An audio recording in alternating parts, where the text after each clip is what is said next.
Welcome to the Healing Journey with your host, Dr. Kate Oland. Join us for another episode where we create a safe space to engage in a vulnerable discussion that pertains to all aspects of healing. And now your host, Dr. Kate Oland.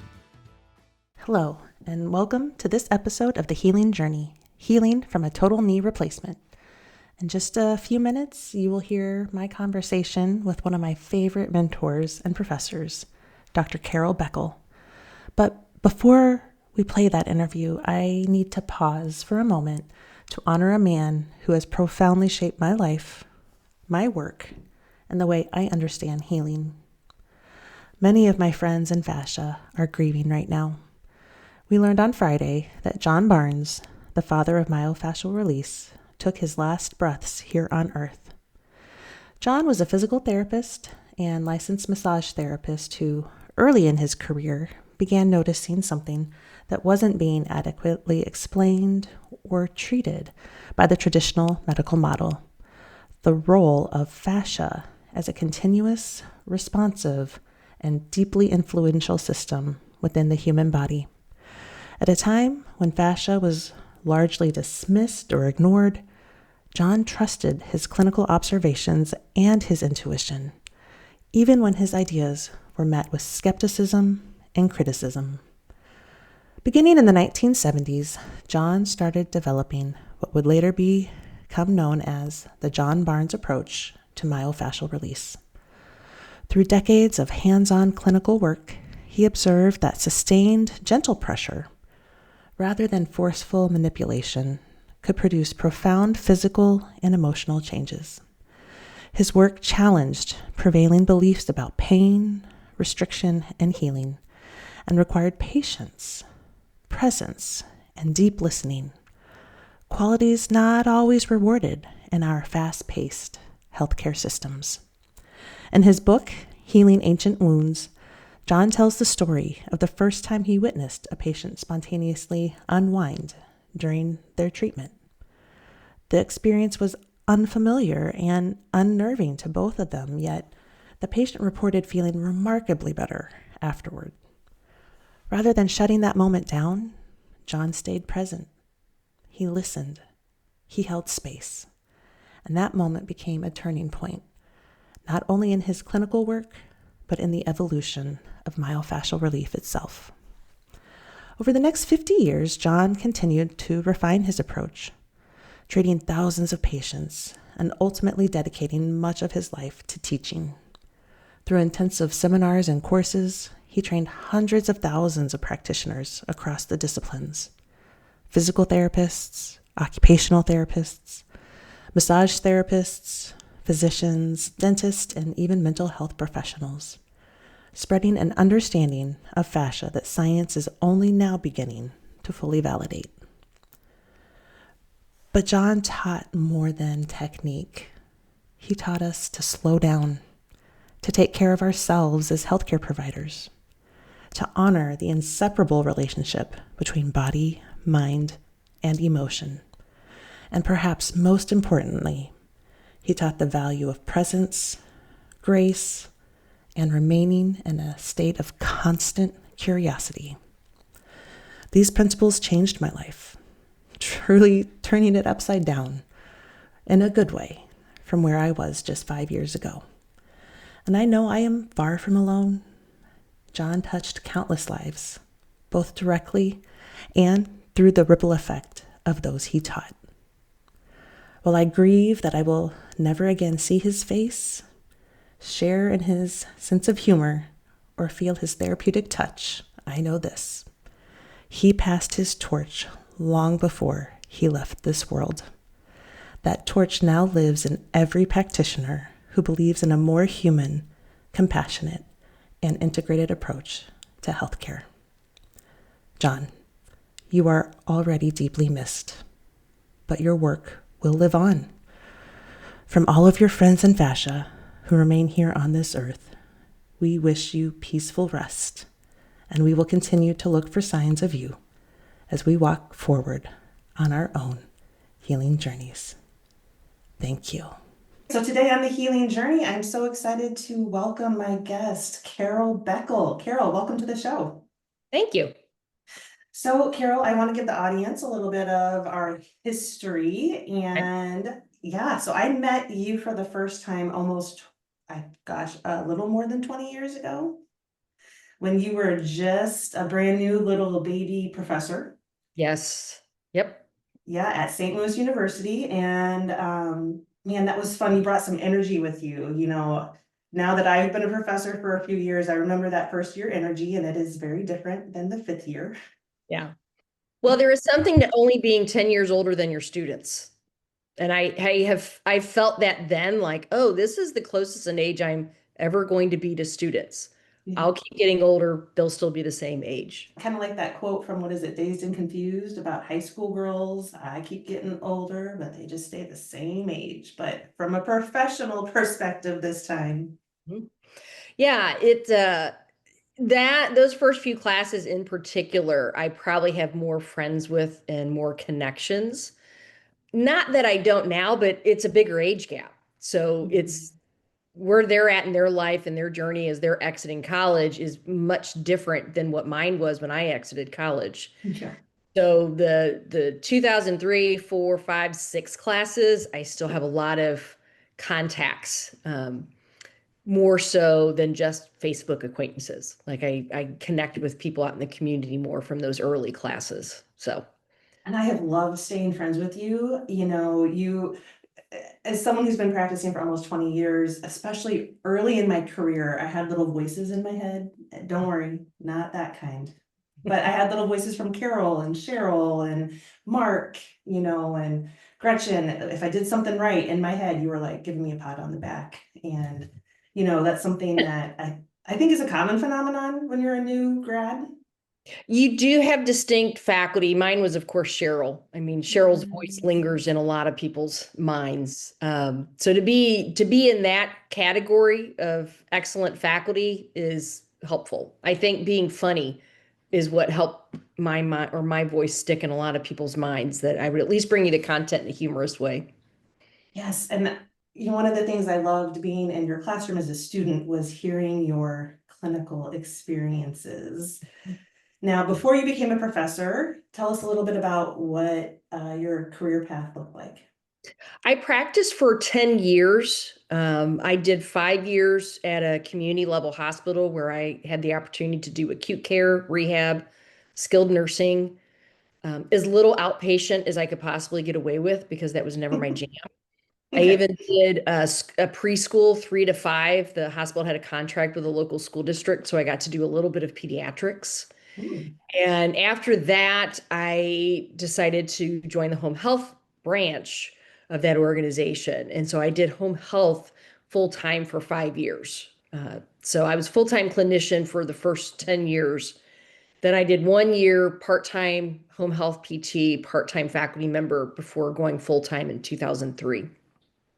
Yeah, I think I remember that transition. You were part-time with us, with my class for a little bit, and then full-time. And wow, so you went from, I didn't know that you had a little peds in your history. So you went from one stage of life to working with the opposite stage Yeah. of life in home care. Yeah. The middle aged people, they're fine. Like I never had the drive of if you drove here and you walked into this clinic, you're probably doing pretty good. But I like the preschool age. 3 to 5 is amazing because they have fantastic stories that don't really connect to reality. And they Yeah. get a little bit older and then they are too smart alecky and they're too cool. And then I love geriatrics because they had great stories based in fact that you could not believe what people had in their life. Like they're sitting there in a little hospital gown looking frail, and then they tell you their life story, and you think, wow, let's get you back to some of that energy. So I had those two distinct ends were my areas of interest. I'm telling you, being in healthcare in general and just hearing, being honored with some of people's stories is a big part of what I enjoy about our profession. Yeah. Yeah. Yeah. Yeah. And you told us some stories too. Well, how about, do you have a favorite home care story you would like to share today? My favorite was Mhm. I loved having students in home health, and Mhm. we were prepping to walk into a house. And the nice thing about home health was every home was a different clinical setting. So you had to start over. And we got to the door, and this particular student had poor correlations. He thought if you didn't have money, you had a messy house. I said, that is not a direct corollary. I said, somebody Mhm. may not have a lot of money and they will have a very clean house. Mhm. Somebody has money, they don't always pay attention. I said, there's no direct corollaries between those things. So I was trying to help him break out of some stereotypes. We walked up to the door, and I said to him, I said, I have one word for you, and that word is cats. Mhm. And he said, I don't understand. I said, you will. I could smell ammonia. Yeah. And the homeowner had 7 cats and had a broken basement window. So had a feral colony living Oh. in the home as well too, and just was not physically able to maintain all of that. And the student thought I was a psychic. I said, I am not a psychic. I know situational things, and that was one of them. But I enjoyed the opportunity for students to understand culture and Mhm. what you think is a normal home setting is your normal. That is not everybody's normal. And Amen. you can't bring those expectations inside of somebody's home and make them feel bad. And I certainly had patients that had significant OCD that was manifesting as a hoarder, could not get rid of anything. I had some abuse issues that we had to call the state about. And so you're really in their environment. And I enjoyed the opportunity for students to say, okay, even if you never work in home health, you have to understand what the patient leaves your clinic or leaves the hospital, and you have to watch for those signals of what's going on in their life as well. Yeah, and I feel like, about half of my career was home health care as well. So, I think it's real easy for us to tell what I call, quote, horror stories. Now, that might sound a little dramatic. But, the other half of my career I've spent in outpatient. Now, the type of person who goes to outpatient and the type of person who works in home care are usually very different types of therapists. So a Yeah. lot of my type A friends when I was working in outpatient would, oh, I can't believe you did that. I can't believe you went to people's homes. Um, and I mean, there is, at first, especially, I think there's a little bit of adjustment working in someone's home. And then, when you talk about some of your interesting encounters, I think, the challenge of working in a home of a hoarder, it's pretty heavy. I mean, I can't sit down, I can't, where do I type? Do I just bring in my gait belt, things like that. And Well, in the one case, it was heartbreaking because she was Mhm. really getting trapped inside this home. Mm, There were plastic bags lining the hallway, and the patient really needed an assistive device, but there was no clear path. yeah. And I called the physician, because you really are an extender of the other healthcare team because you're on site. And I said, here's what's going on, doctor. And the doctor, to her credit, said, I had a feeling. I just had a sense that I needed to understand so we can figure out. I said, I can help with mobility, but this patient needs some other assistance as well, too. They need some psychological Mm, assistance because this is not sustainable. yeah. It wasn't particularly unhealthy. Um, it was going to just pile in literally and physically, and keep reducing Mhm. the amount of safe space that the Yeah. person had to move around. So, And what a barrier, no matter what aspect of physical therapy or healthcare you're in, the psychological piece is so important to consider. One of my most challenging situations is helping someone who is a hoarder and a cat hoarder. And they logically understood why I was concerned about their health mhm. and sanitation of their home. They logically understood that, but they said, Kate, this is how I want to live. This is how I choose to live. Yeah. And man, like, where do you draw that line of, something that I struggled with, and thank God I only had to call the state once or twice in my career because that always broke my heart, because that's only bringing in pain. That's Right, only going to make a person feel judged right. and break the trust between the clinician and the patient. And quite frankly, I think the two times I've called the state, it didn't help. Nothing good came of it. But there is a point I feel like where we have to be professional and we have to protect ourselves and look out for the client at the same time. And that can be so challenging. Yeah. Luckily, in this case, the patient had a niece who was very dedicated, and I called right away. I told the student, I said, "You start the evaluation. I'm going to make a phone call." And the niece immediately said, "You're calling about the cats, right?" I said, "Yeah, this is not sustainable." And she was trying to catch them herself. I said, "You need a professional. Mhm. You need to call an organization who will set traps that will live catch these cats so they can be spayed and neutered and, either returned to a feral colony or maybe rehoused and get somebody to fix the window because Yeah. this is just perpetuating." So Yeah. in this case, the patient had resources. She was unable physically or emotionally to make that decision, but Yeah. I only remember first visits, so I never know the outcome of the stories. I can remember Mhm. my first exposure, those first impressions, and then I think I don't really know what happened on these cases. I know I treated them and we worked it out, but I can always talk about the first visit because that's where I got imprinted on what was going on with people, I guess. Yeah, and I mean, after you do it for a little while, sometimes you can just walk into a home and okay, here's what I got. I gotta be We got, tough. I gotta yeah. be tough. I gotta be soft. I have to be whatever. You get a sense of what is needed to help handle that situation. So, Carol, I recently found someone on social media who is bringing so much humor to home care. Have you seen any of these reels or anything? The guy who creates them, his name's Dan Catuccio, and I want to.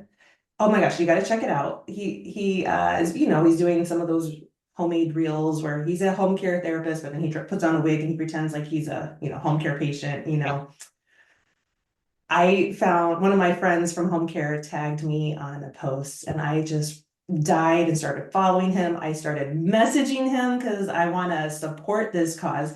So I just want to read this message I sent to him, appreciating his content. And I asked him, what is your goal? Like, you're doing something great here. What's your goal? He says, my goal for my content is to do what I can to support the fellow clinician. Yes, with lighthearted comedy, but also with education for improving efficiency in the home, including the work that we do with patients, but also with charting.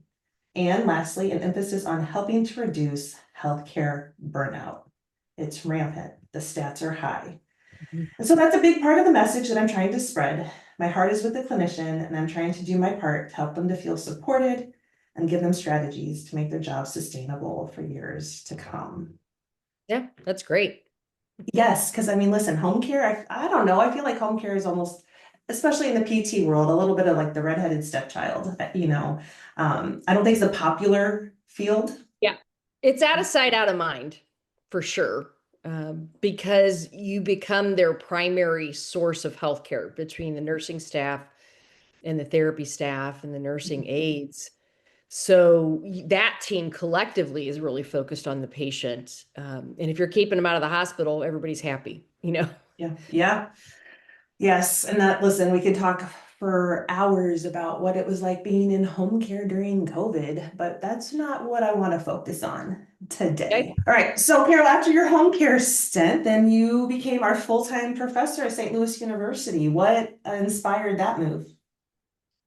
I had I had gone through a divorce and I was working full time and I loved taking students in the clinic. Mhm. And I had I wasn't really in good headspace. I didn't really know what I wanted to do next. And my Mhm. best friend in the world, we went to dinner and she said, "What are you going to do? Like you're sustaining life. You're going to work, but you don't seem that excited or that motivated." Mhm. So I had been serving on the advisory committee for St. Louis University's clinical education team Mhm. at the time. And I started to think about, academics might be a route for me physically. That might be a good move somewhere down the road. Mhm. So at the time, you could get a benefit of 3 credit hours. You could get up to 6 credit hours covered of tuition. That benefit is no longer available. decided I actually went down to St. Louis University's career services and I did testing to figure out what I was really supposed to be when I grew up. I wasn't supposed to be in science. I can tell you that. Well, you were always an educator first and Always, yes. foremost. Yes. PTs are natural educators. Yes. So I tested high on that and or being a docent at a museum. I could have also gone that route too. Ooh, that'd be different. Yeah, well, that sounded like a lot of walking and standing, which I already knew that was not probably future. So I started graduate courses, and then a part-time position opened up on faculty. And a person who I had worked with at the hospital knew me and honestly went in and told the department chair at the time, "Oh, I know this person who's very anal retentive and organized." Those were two top qualities that were promoted at the time. And oh, and really good with students. And that Yeah, part. that. But I was anal retentive and organized. So I got my foot in the door with that when the position converted to full time. And I will say I had great support from the agency I was working for because I went in and I said, "Look, I want to take this job. It's going to pay me less and I'm Mm-hmm. qualify for benefits." And where the clinical job allowed me to work part-time, I could maintain my benefits and they knew that I was going to move on. And I am so thankful to that supervisor who Mm-hmm. understood where I was going and was very supportive. It was not shocked a year later when I said, "Guess what? Now I can move full time." Yeah. So I moved full time, took a pay cut, which when I tell students that they think I was crazy. Mm. Then I got full tuition. I Yeah. could take 6 hours a semester and have it covered, and that's how I finished my two graduate degrees. Then was through working. So remind me, what are your okay, so when you were working back in those days, I think you had a bachelor's to be able to Bachelor's, yeah, practice. yeah. At the time when I graduated, there were some master's programs, Mhm. but there were more a high number of bachelor's programs like St. Louis Mhm. University. Mhm. So you either had a BS or an MS. And then when they converted to the DPT, those went away and they went to a singular degree. So when I was hired, we already knew in academics it was moving towards you either had to have your DPT and a care specialty certificate or you had to have a terminal degree, an EDD, a PhD, something like that. So I Mhm. only I only had a BS. I was the last person hired at SLU with a Mhm. singular BS degree, and then I had to hustle up. So I started in 2003 full time. I graduated with my master's in higher education in 2004 Mhm. and then started my PhD in 2005 and took me a while, but I finished in 2012 so I could meet the Mhm. qualifications And because you I got was your not. PhD in education? My PhD is in educational studies with an emphasis in curriculum. Perfect for your role, right? You could Yeah. not have a more perfect education to be the clinical education coordinator. Is that your title?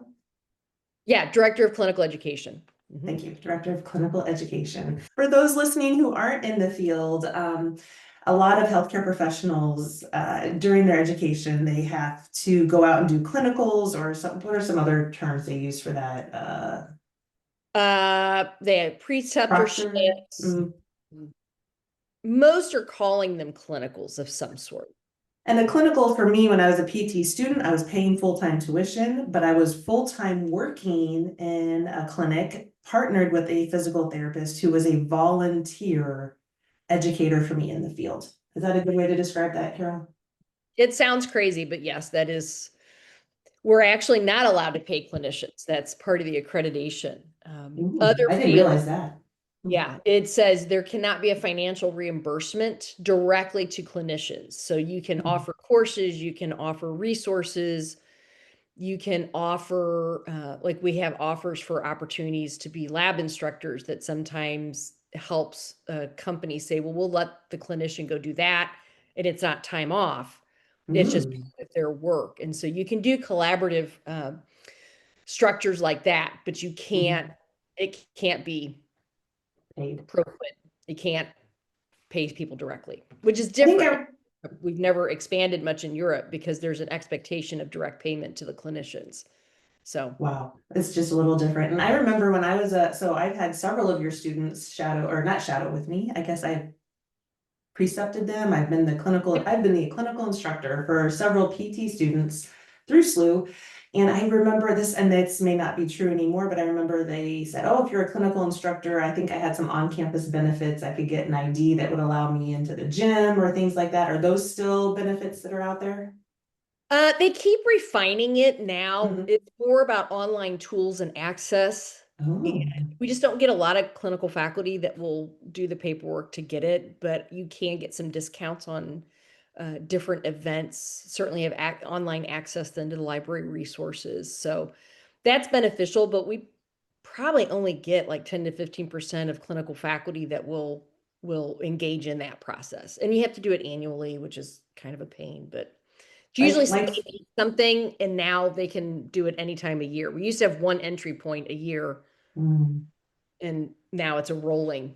So if you get to a point where, oh, I really could use access to a university library, then you can sign up and have access.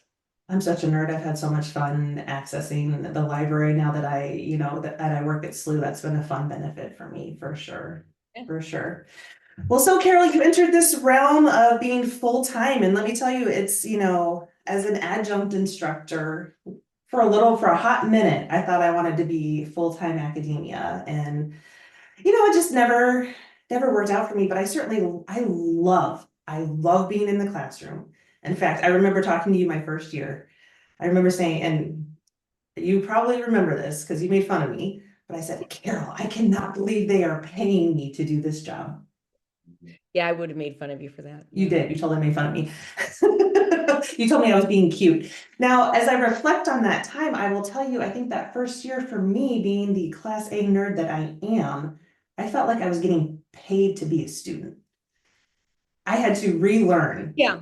Yeah. anatomy and physiology. My favorite at A&P, I really had to relearn the content before I taught it. So, after paying a lot of money for my education, it really did feel like a dream come true. Here I was getting paid to learn high quality information from a mentor. I have to throw this out there. My mentor, Brian Elliott, he has been phenomenal. He held my hand figuratively as I walked into that classroom, and it made it a lot less anxious for me. There was definitely plenty of anxiety, but having a supportive mentor Yeah. really was a key to my enjoyment of this job.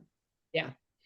Yeah, the nice thing is there's always other faculty that have more experience. And so being able to tap into that and learn from those individuals, and some of them were my faculty when I was in school there. So it felt like an easier transition because I knew some of them and they knew me. Mhm. I asked them all to forget what my grades were. I'm like, if we could just forget how some of those classes went. Don't know that I ever really passed exercise physiology. Yeah, But that it was a tough one. That was real tough. Yeah. To then be on the other side with those faculty and learn, and all of them have different processes, and then start, just like being a clinician, figuring out, okay, I see how you're doing it, and I'm going to take this piece and this piece from this other person and then make that my own. It is a learning curve in those first couple of years for sure. This is my fifth year teaching, and I think in the last year or two, I've taken the approach. That first year I thought I had to know everything. I had to know every answer, and I was gonna look dumb if I didn't have the answer. Well, I got real used to not having the Yeah. answers off the top of my head real fast. It, So it, it's just like having a student in a clinic. mhm, What do you guys think? Well, let's use your clinical reasoning and think through that. So it yeah, gives you a little time. gives you a little time, but also it helps them to figure out their own thought processes. Right. Right. Like I like to encourage people to think, okay, where could we find this information of this question you're asking? That's something I like to do. But what I did this year, probably more blatantly than I have in the past, that very first A&P lab, the anatomy and physiology lab that I taught, I was like, all right, guys, here's the deal. I love anatomy. I love teaching this course. I need y'all to know I don't have it all memorized anymore. I passed my test. Like I don't Right. have to memorize it, and if you have a question, I don't have the answer to it, we're going to figure it out together. And let's, so I've even used the approach a couple times, like, here, let's look through this together. And very recently I had a student say, Kate, I thank you. You are more human to us, and that makes you more approachable. That's great. That's what you I want your students to feel like they can't ask you a question. Yeah. That's one of the things I loved about the SLU PT department. One of the things I loved the most was you all had us call you by your first name. Mm-hmm. And I think that was intentional. I think that's an intentional thing in the department. Yeah, it was about developing colleagues and Mm. not just students. And it's shifting a little bit. We just have different faculty, and I go back and forth. There's different instances where that first name basis for some students, they have a hard time understanding what that means in terms of a relationship. And Mm. so trying to build that with not such a casual tone. I tell them all the time, I'm like, don't start emails, hey, just you can call me Carol, but and so they practice that and they practice how to Mm. be professional. And some of that is generational. Mhm. I You should start all sentences with a capital letter. I don't understand I capitalize text and but that generationally is not as important. So when they can call me Carol, then I get very casual grammar and language sometimes. So Mm. there are pros and cons. There are times I use Dr. Beckel with some intentionality. Mm. Um, I teach juniors now, and I Mhm. tend to go by Dr. Beckel with them because that's what they're coming out of from their undergraduate world. Mm. So until they're really into the professional phase, once they're in the professional phase, I say, now you can call me Carol to Ooh, try I to like that boundary. I like that. understand, oh, now we're colleagues and we're working towards that. So and I always say I make my brother and sister call me Dr. Beckel, but Oh not yeah. other people. No.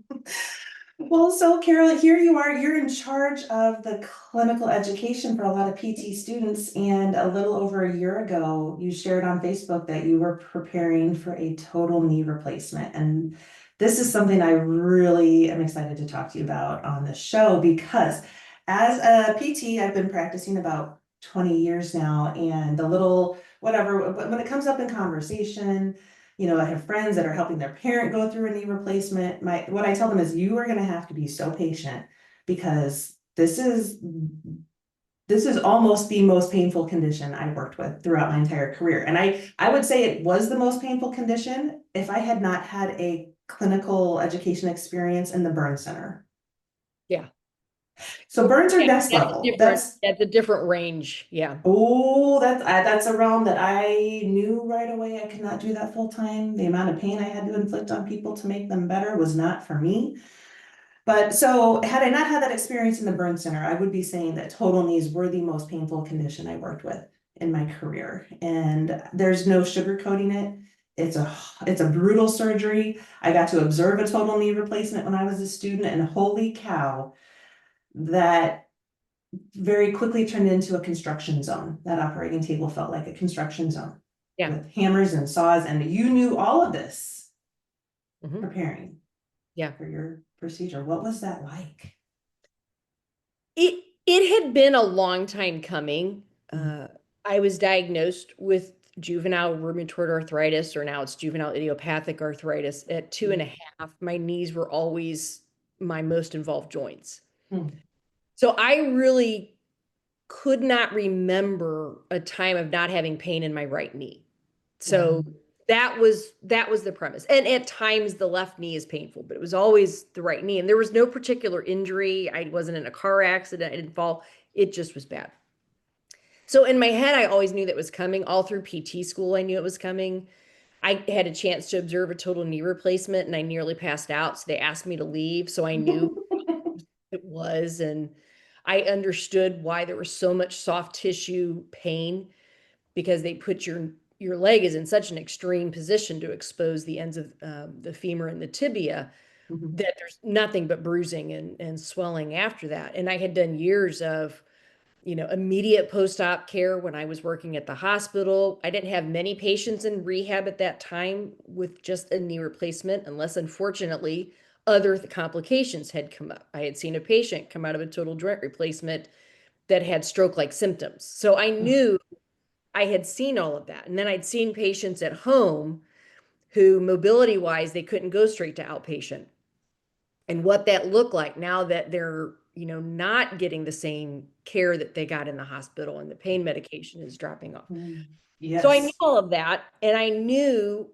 in talking to patients, I hadn't seen a lot of patients in outpatient, but knowing with patients, they always made the decision when that joint was becoming so disruptive to their life that they were out of choices. Mhm.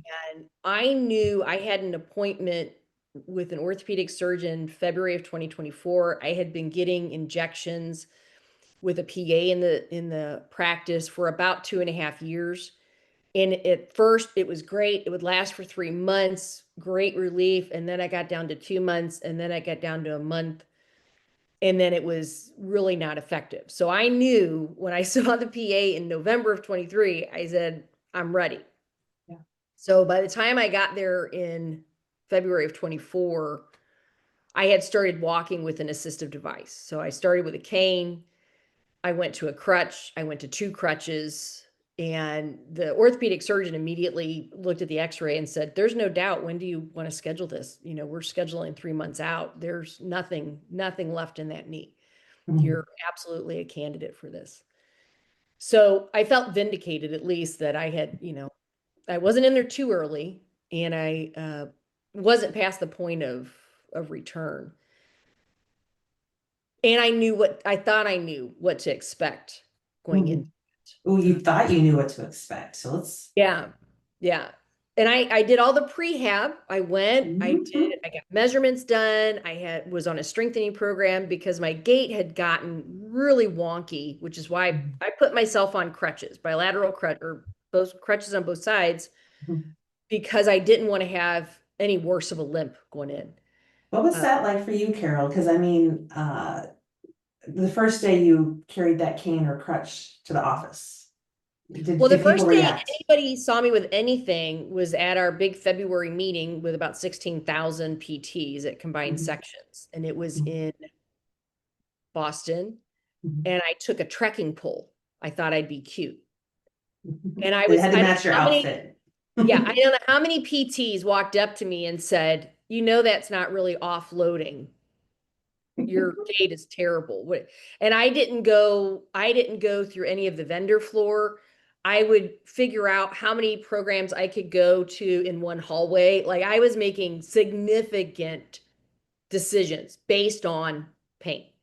And Yeah. I went from that to a straight cane to the crutch. And I've seen so many patients, my mother included. She wasn't my patient, she was my mother. She would not walk with an assistive device because people would think there was something wrong with her. Yeah. And Yeah. I said, Mom, anybody with 2 eyeballs can see there's something wrong with your gait. Walker or no walker, you're not really faking anything. And it took a lot, but I was honestly, Kate, in so much pain that it became risky. And I thought, I'm going to Mhm. fall.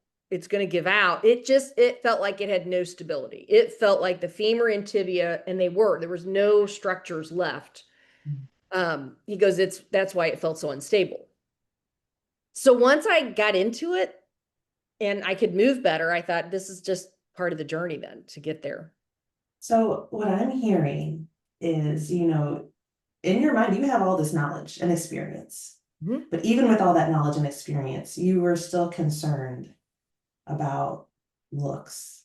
Oh, of course, you're still a human being. You Everybody have is any still degree concerned. and you're still a human being. Look when you walk around a hospital or a healthcare facility, how many people walk with deviated gait that okay, you should be on a device. Like, I'm Mm-hmm. watching you stand up and you're unstable and you should be on a device. And I wanted to at least be able to have a as typical as possible gait pattern going in, because I felt like, okay, that's going to help my recovery on the backside. If I don't have to rework, glute medius being so weak or gastroc being so tight or whatever, if I could Mm-hmm. normalize my gait and offload it, then I could put up with the crutches. And it was interesting because in the semester, I talked to the juniors and professional year one students about, okay, I'm like, now I'm using this crutch, and here's why I decided to use this crutch. And you guys have seen me walking and it's declining. And I said, it's not easy to do. I don't want you to think that this was an easy decision. It's a real humility check. But it was the right decision. I would make it again in a heartbeat, to be in a better shape for the surgery. One of my biggest challenges in my career, and I think a lot of PTs will identify with me on this, is convincing someone to use their assistive device, to use their cane or their crutch or their walker. And I know that I know that it makes people feel old, and I know it makes people feel ugly, and I know it makes people feel vulnerable. Those are all things no one wants to feel. But man, when you're on the flip side, when you're on the therapist PT side, you know that feeling of ugly or incapable or vulnerable is going to be a lot easier to deal with than a broken hip. Right. You know? And I hate to use scare tactics. I hate to use scare tactics, but sometimes that is really the kind of communication you need to use to help someone understand how important it is to be able to stay upright, safely, and supported. It made the difference between me continuing to do my own activities of daily living, like grocery shopping and getting in and out of my car. It made that all tolerable. So I could keep doing everything myself. Whereas without crutches, going to the grocery store and Target were becoming miserable, which isolates. And that's not a great place to be in preoperatively. Yeah. Did you ever get one of those did you ever use the electric scooters when you were out shopping? No. That one I couldn't do. Okay. That was my boundary. And I could walk in, I could get a cart, I'd put the crutches in the cart, and I would use that. And I did get accessible parking, because I had to be realistic about, I'm going to need this after surgery, and I need it now. I'm at a point where I need to conserve the steps, and it's that balance. I want to be strong and I want to be healthy going in, but I'm in pain. So I never took more preoperatively than 2 Tylenol in the morning and meloxicam. So I never had to get any heavier medication than that. So I did other modifications. Ooh, I love that point. So what you're saying is you were using those assistive devices in part to help you meet your goals of keeping the pain medication, or not taking pain medication, but controlling your pain as conservatively as possible through medication. Yes. Oh, I like that. I like that. So as you were heading into surgery, you know, that's intimidating. And I kind of I want to tell you a little story. Part of what inspired this conversation today, Carol, is one of my former home care patients. This, you know, I spent 5 years doing home care full time, living in the city of Boston, and which is that's a whole trip compared to doing home care here in the Midwest, where I'll put 1,000 miles on my car in a week, where I think in a year I didn't put 1,000 miles on my car in Boston. It's totally different. Louis. I'm sorry, say that again. Easier parking in St. Louis, though. Oh, don't. Yes. Well, so when I worked in Boston, one of the really cool things about doing home care there was I met people from all over the world. People literally come to Boston from all over the world to get healthcare.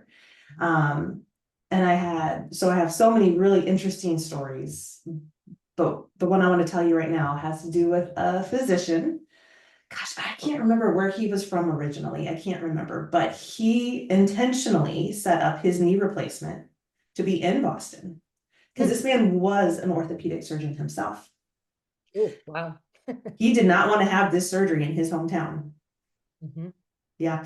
So his med school buddy, he flew to Boston to have the surgery. And I got to work with this gentleman, I think 2 or 3 times. And I didn't, right at first, I didn't come out of the gates and ask him this. It was like, I'd worked with him for a hot minute before I was like, all right, well, dude, I gotta talk to you about this. Because he was gonna go back to work. I said, now, is this experience gonna change how you practice? And he said, absolutely.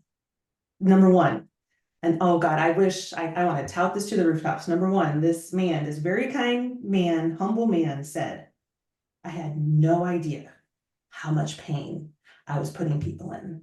Mhm. All right, so y'all, if you're going through a total knee replacement, please know that that physician has no idea how much pain you're in. The people who understand the pain you're in are the people who are putting you in more pain to help you get better. And those are your physical therapists, your occupational therapists, right? So he had no idea. He said, I wish every one of us could go through this. Of course, that's not practical. Right.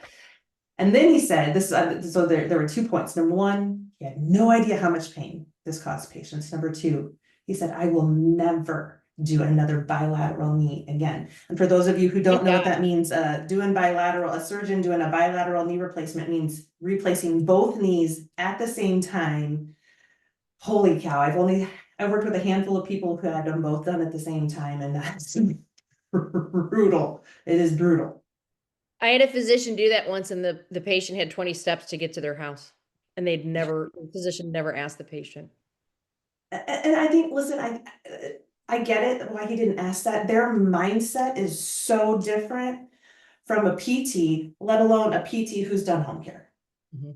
And this is where I feel like if we all could communicate more, and listen, that sounds so simple, but trying to get the communication improved between all the different professionals would help with a team approach. And I think we're working towards that.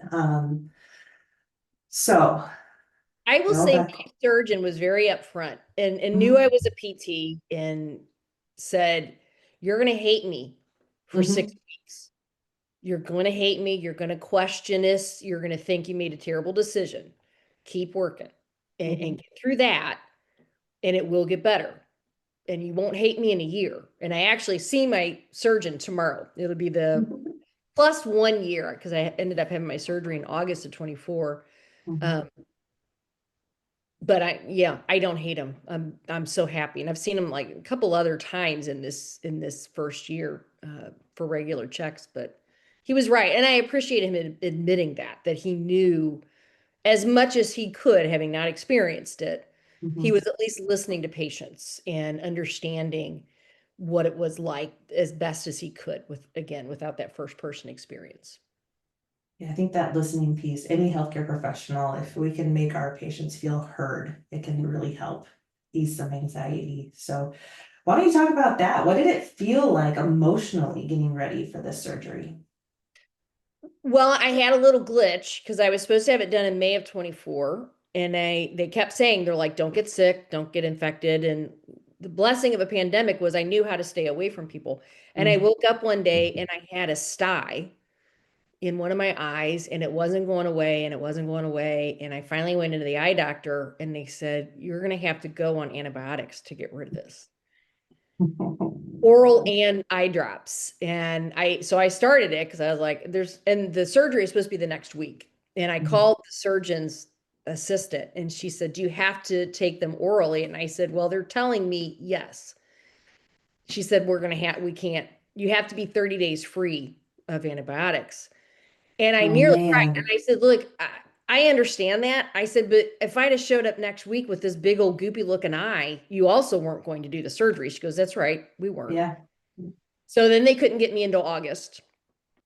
And I got another, like I had mites in my eyelashes. I did another round for my eyes and then Oh no, Carol. cracked tooth that needed a root canal. And that was another round of antibiotics. So in hindsight, it's probably very good I didn't have the surgery when I did. I never take antibiotics, and I had a series of like 3 antibiotics.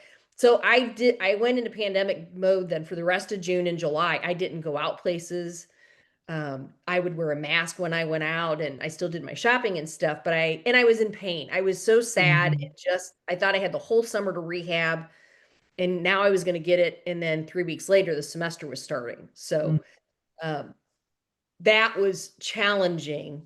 But again, if I'd have had a cracked tooth and they had to do a root canal that took 2 hours after I'd had a knee replacement, I'd have been in horrible pain sitting still for that long. So It would have been a problem.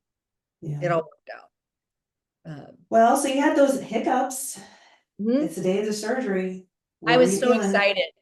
They said, Oh. I've never seen anybody smiling this much. I said, I am done. The knee kept just getting worse and worse. And I was exercising as best I could and was using resistive bands to keep my muscle, but the pain just, nothing was really controlling the pain. Um, so day of surgery, my brother and a very good friend of mine took me and they laughed. They're like, you were just like the happiest looking person. Because I thought, we're here. There's nothing now. I am clean. I am clean. We've done all the testing. I'm ready to go. Um, and as I was getting the nerve block put in my leg, I heard somebody hollering in pain and she was mad at the nurses and stuff. And the PT in me thought, oh, I should probably try to help her. And I realized I'm like, I'm just going to go to sleep. There's not, I'm sorry, ma'am. There's nothing I can do for you right now. Uh, and then that was it. I woke up and was just, I don't remember a lot of the surgery day. I asked my brother, I said, did I eat? He goes, yeah, you got a turkey sandwich on white and then complained it was dry because That sounds like hospital food. I bet that was an accurate review. yeah, it was an accurate review. And I told the nurses overnight, they were so great. They were right on my pain medication. And I said, isn't it great? I said, I've tried to be awake when you come in, and they laughed. They're like, you're not awake. We've had to shake you each time. So did inpatient or not inpatient, did one round of PT up and down the steps, basic exercises, one round of OT, got dressed. And then I went home and I thought, okay, I understand what the knee pain is going to be. I know the swelling. I know what I have to do to try to control the swelling, and I've got to move it no matter how it feels. I got to move it. And I just have to, be okay with that. And turned out the harder part was nerve pain. And that was what I was completely unprepared for, which is not uncommon. And it's part of the risk. But I had terrible, terrible nerve pain from the perineal nerve. So like from the knee down, Yeah. I had to stop wearing the TED hose, which that messed up my, controlling the edema regime. And it was more aggravating for me to have that than the knee pain. But I had a phenomenal home health PT. I got home health for 3 weeks. I don't know how I got that, but I did not complain about it. Yep. And she sat me down and she said, I know you're a PT and I know you're an educator. And she goes, I'm going to talk to you like a patient, which was exactly what I needed. And she said, this is a traumatic surgery. She goes, I've seen the surgical report. You were in there for 2+ hours, which is a long surgery, and you're going to have pain. And you just have to be right on the pain medication and right on the ice and right on the exercise. She said, but it's a no joke surgery. And hearing that as a patient was very reaffirming. Yeah. That what I was going through, she wasn't surprised. She wasn't upset that I didn't have 100 degrees of flexion right out of the gate. She goes, that was a ludicrous idea. She was very funny. She's like, why did you think you would have that? I said, I just thought I should be at 90 degrees before I left the hospital. She goes, no, that's not a thing. That's nobody's goal. We can get those preconceived notions in our head, and I think some of that is, hey, my goal is to get this person to the best possibly I can before they go. So now if it's for yourself, you want yourself to be the best possibly. And yeah, sometimes when you were working with patients, sometimes you could and sometimes you couldn't. Because Carol, what I like to tell my patients is that every body is different. Your body's different from mine, et cetera, et cetera. Yeah. And I think just the years and years of poor mechanics in that knee, I thought 120 was what I had to get to. And I was barely at 90 degrees before I finished home health. And I thought, okay, well, it's only 30 more degrees. How hard could that be? It turned out it was impossible. Yeah. Where are you at now, Carol? I graduated outpatient PT and I was an outpatient PT from September till November. So quite a long time. And we had 3 weeks where my top number was 114 degrees. I had full extension. I had full extension very quickly, which everybody was very happy about. No contracture. I could get my knee nice and straight. But after 3 weeks of 114, my friend Karen, who is my PT, she said, I think that's it. What can you not do at home? And I said, I can do everything at home. I was nearly back to doing step over step on the stairs. I had a little bit of a catch, but I was getting it done. I had the strength back. I did have to do quite a bit with my foot because I had nerve pain. I had sensory loss. I had some loss through the myotome, so some muscular loss that I've gotten the muscular back, I've gotten most of the sensation back, and the pain finally by January or February, I could stop taking the gabapentin. But I had to take that for longer. They anticipated for 3 months, and I took it for about 6 months. Is the theory that that peroneal nerve got irritated, moved, shifted, inflamed, something, and that's why you had that? Yeah, it's weird because it's not because I asked him, I said, I'm not upset. I know this is one of the risks. I'm just trying to figure it out. Like, did you have a strap? Because I thought, well, maybe they had a strap to hold my lower leg in a flex position. And he said, no, we don't use any kind of a strap. We just position and put weights on your feet. And so Who knows? who knows? It just Yeah. anatomically, like you said, every body is different. And anatomically, wherever my perineal nerve came out, it was really prone to that. And I'm thankful I don't have any more loss. I'm thankful I don't work in a job where there's a lot of hot objects or sharp objects, because there's times where I don't always like I was sitting next to a kid and the kid was kicking me and I had to be like, oh, you're kicking my leg. But it's on the side. And that's gotten better. I'm trying to use B12 to help to regenerate nerves a little bit and be healthy about that. Yeah. So by the time I finished PT, I was a little sad and I went into the doctor and I said, I'm at 0 to 114 degrees. He goes, that's fantastic. Why do you need more than that? And as a kid, I'm like, oh, well, if you're happy, then Yeah. I can be okay with that. Well, something I always tell people is if you're happy, if you are doing what you want to do, then we're good. Maybe so, gosh, normal knee range of motion, what we consider normal is 0 degrees fully extended. Is normal like 140 or 150 for someone without impairments? I don't quite I remember. mean, probably Somewhere. if you're a baby. Right. No damage. Like 130 Right. is a good adult range. Yes. Yes. So 120 post-operatively is a good thing. Yep. For me, I wanted to be able to cycle. And so I needed a strong mid-range, right? I didn't, you don't really need full extension on cycling, but you need 90 plus cycle. And I was able to return to that. Yeah. So I So didn't we're really good. range. So Carol, when you were picking out your outpatient therapy clinic, because you are the clinical education director, how did you decide where you wanted to go? That was very strategic. I went to student health. So I went on Okay. campus. This is going to make me sound like I think I'm more famous than I'm not. I'm not famous, but to try to pick between all of our local clinical sites and then have them be able to say, well, we did Carol's rehab. I didn't want that. And I honestly, when I started in outpatient, we had students out in the clinic. And I will let students work on me in any other way, but I'm like, I can't have one of my students, one, be afraid to push me or be a little too anxious to push me. Right. Yeah. And so for me, going to student health, I knew, and Karen did my work ahead of time. So I knew I would get the one-on-one attention. So I had that opportunity because they don't double book.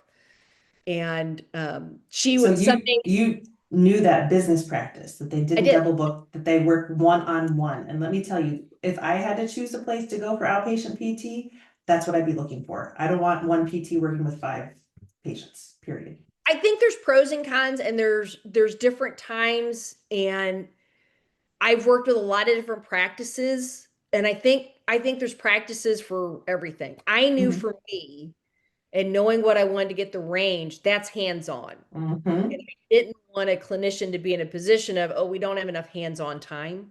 And to be honest, it was just the flexibility because Karen would teach in the building. And so we would talk. We'd be like, look, we're both here at 3:30. We'll go down to the pro bono clinic and use that space at 4:30 when all the other patient care is done. So I had an advantage. That was a privilege I had. And that's the one I went with because again, it really was trying to not offend anybody else. There's so many fantastic clinicians across the metro area. I've got everybody wanted me. Everybody was like, "Oh, we'll do." Yeah, that's why I'm not going to go because I Yeah. can't just pick one. Well, Carol Beckel, I do think you're a little famous physical therapist. There's not very many of us, and it depends on. I just had an interview with Fred LeBlanc, who says some people think he's famous and some people don't, and that's okay. In my mind, you are famous. I have a couple PTs who I'm in discussion with, getting them to come on the podcast.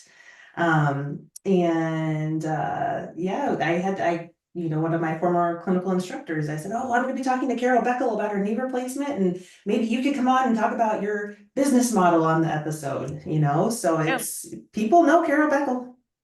Well, it's a small audience, but I'll take it.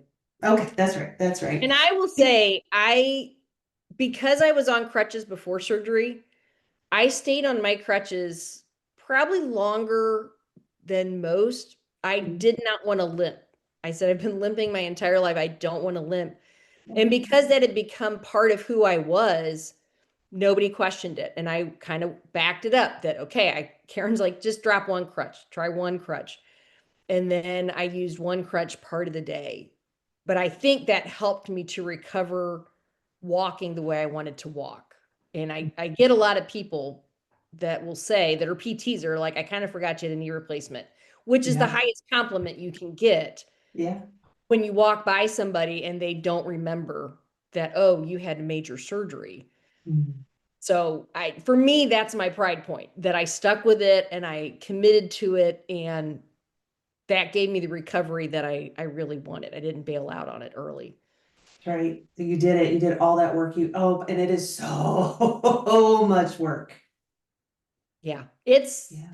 Yeah. Those 3 to 4 times sessions a day in the early month, Mhm. it's a lot. It's a lot to commit to. And again, I had the support. I had friends helping me. I had friends when I hit the 2-week point of wondering why.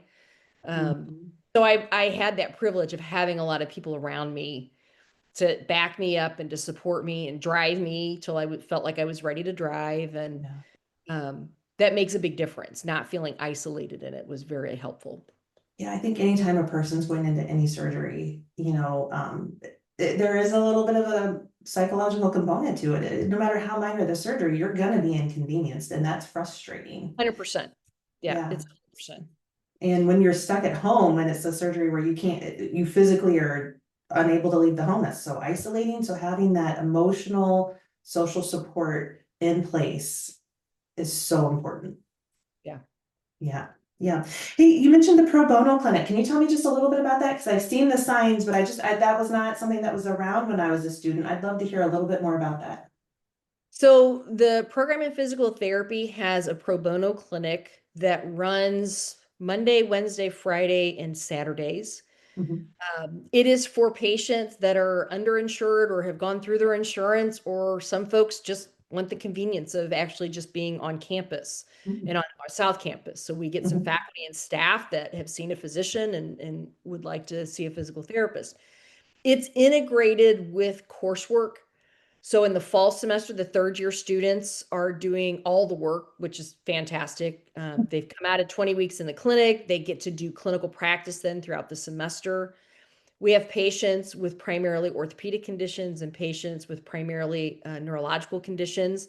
We have some patients with some pretty complex conditions that come in.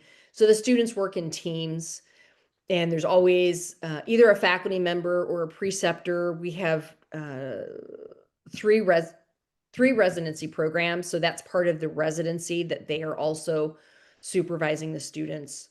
And then in the spring semester, the second year students begin to do some of the work, Mhm. some of the documentation. They take on more and more as they get ready to go out into their clinicals. We have first year students who do some observation in their gross anatomy summer now, as well as in their spring semester. They can come in and observe on Saturdays. Underclassmen can come in and do some observation as well too. So it's been a great way to integrate clinical practice to provide some community service. Some of our patients who have long-term declining neurological conditions that just their insurance doesn't qualify them for rehab. Yeah. So coming in once every couple weeks or so, and we can recheck their plan and update their program and advocate for equipment. It's a big lift. Mhm. Dr. Barb Yem, I give her all the credit on a huge lift with that. And we all contribute as much as we can to be part of it. But it's made a big difference for the students to have that ongoing patient presence, practicing their communication skills, understanding the psychosocial piece of physical therapy, and how much it really can impact somebody's life to have any kind of decline or change in their mobility. Yeah, those progressive neurological conditions are a beast. You know, those are some of my most heartbreaking stories. And in a couple of weeks, actually, we are going to have an episode on healing from Creutzfeldt-Jakob's disease, CJD, that's a disease that's come near and dear to my heart through some interpersonal experiences. So we'll hear about that. But I love that you at SLU are able to offer that kind of support, because people, especially those progressive neurological conditions, could really use all the help they can get. Yeah. Yeah. Now, And if someone listening wants to learn more about how to get involved, whether they want to volunteer or whether they want to try to receive services, where can I point our audience to get more information? They can look at the PT website. I think the pro bono email address is on there. I The don't know. SLU, okay. Okay, we will find I will find a link and put it in the show notes for sure. Well, my famous physical therapist friend, Carol Beckel, you have some really exciting things coming up that, although it makes me a little bit sad, I'm really excited for you, my friend. Do you want to tell us what's next for the life of Carol Beckel? Yeah, I will be starting a new position. I will be taking on Dean of Health Sciences at St. Louis Community College and overseeing the health science programs. Nursing is a separate division, so they have their own dean. And I'll be starting that on December 15th. So it was not something I was looking for. A friend called me that works over there and spent the summer kind of thinking about it and interviewing. And it's hard to step away after 23 years. It's hard to step away when you creep closer and closer to retirement. But it's also a good time. I was kind of thinking, I'm like, okay, am I going to do this for another 10 years? And I could do that. And I love the students and I love the job. This is an opportunity to do something different and to really dive in, to use more of my skill set coming out of my degrees and see students and education from a different lens. And as a lifelong St. Louisan, the idea of even more directly impacting on local healthcare, since the majority of students are living in the St. Louis area and will remain in the St. Louis area, is really exciting, especially since I've had so much experience with a lot of different healthcare providers in St. Louis. It's it's an exciting opportunity. So I'm slowly wrapping up life at SLU, and the benefit of being a 3-time alumni is they won't forget me, and I actually get to officially retire because I'm old enough and I've been there long enough that I can retire and not just depart. So I like that, having a little bit of a connection there still. Yeah, and like you said, because I also, tomorrow is my final day on campus as an instructor, and it breaks my heart a little bit, but like you said, we got some new opportunities where you and I are both trying to make the biggest difference we can with the time we got here on this earth. But you and I will always be daughters of St. Louis University forever. Forever. That's right. Forever. That's Now, yes. I haven't been to a graduation since Biondi was the president. Do they still say forever very emphatically? They do.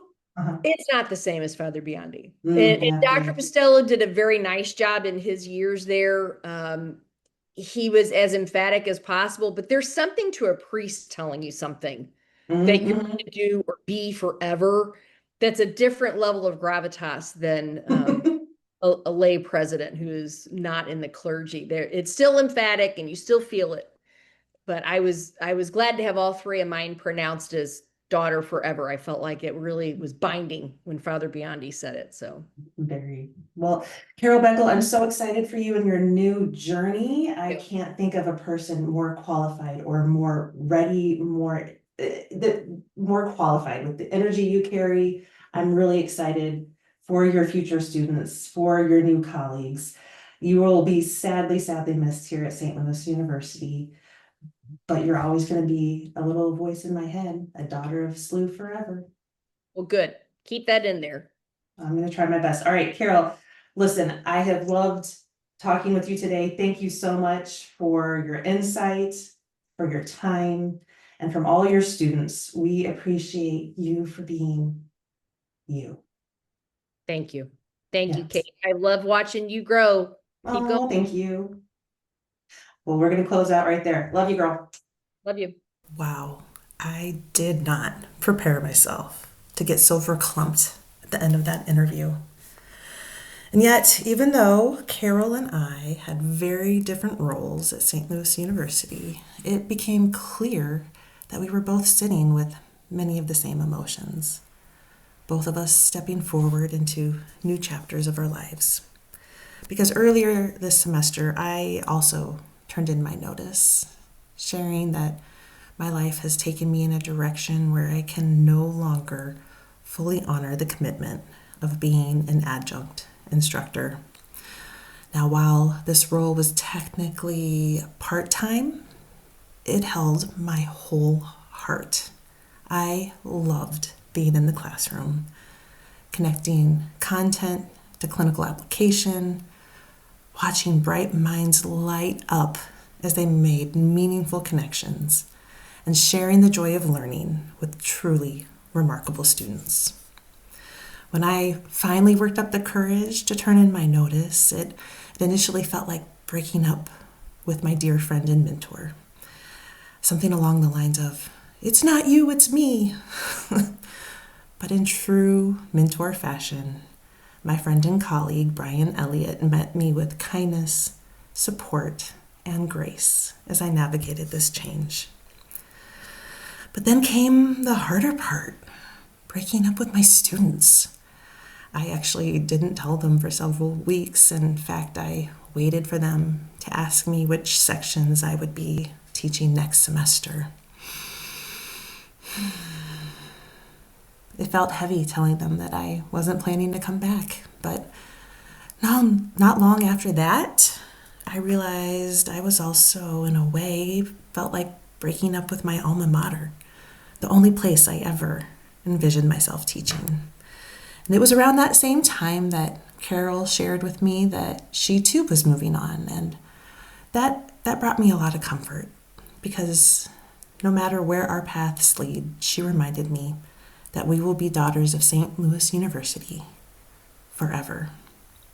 And just a quick update on Carol. I talked to her this morning, and she did start her new job last week as the Dean of Health Sciences at St. Louis Community College. She said she had a great first week. But then, for me, came the final breakup, leaving this job. The quietest and the most personal one of all. Letting go of the piece of myself that came alive at the front of that classroom. Though I spent only a few years teaching, the relationships I formed and the memories we created will live in my heart always. I am profoundly grateful for them and these experiences. So, as we head into the holiday weeks, I find myself deeply, deeply thankful for the life I've lived, for the mentors who guided me, the mentees who trusted me, and for the seasons that invite us to reflect, to release, and to renew. And speaking of the holidays, if you are anything like me right now, you might be getting a little tired of the same loop of Christmas music that we've been listening to for a few months now. So, along with my boys in the band Carbon Leaf, we want to leave you with a little gift. One of my favorite holiday albums, one that I've loved for over a decade now, is Christmas Child by Carbon Leaf. Its indie rockabilly-inspired sound offers a fresh perspective on the season, and it never fails to meet my spirit right where it needs to be. Here's a sample of one of my favorite tracks, and if it resonates with you, I encourage you to explore the full album wherever you stream your music. Happy holidays, friends. May this season bring you connection, warmth, and just the right song at just the right moment.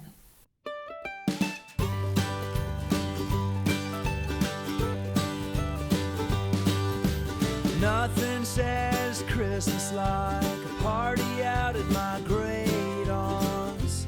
Out on the front lawn, some things never change. A manger scene, wise man, and a herd of sheep so fantastic.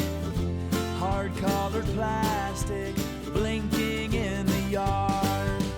Red punch, green punch, rocks, holiday, mints and peanuts. The more things stay the same, you know, the more they stay the same. Red punch, green punch, a silver bowl of mints and some peanuts. The great aunts of the world, you know, will never change their game.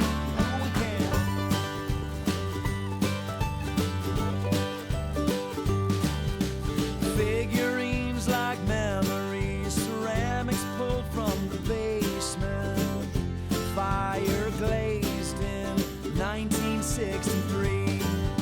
Silent night, music box, travel back in time. When Christmas always, always shines. Red punch, green punch, rocks, holiday, mints and peanuts. The more things stay the same, you know, the more they stay the same. Red punch, green punch, silver bowl of mints and some peanuts. The great aunts of the world, you know, will never change their game.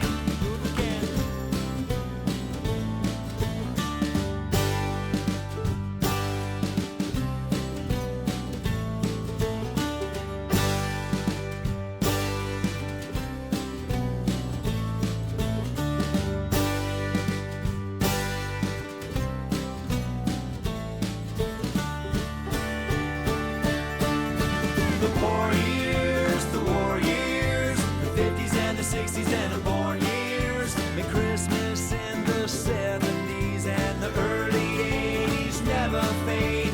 Red punch, green punch, I never thought that I could miss it so much. The more things change, you know, I think some things should stay the same. Red punch, green punch, silver bowl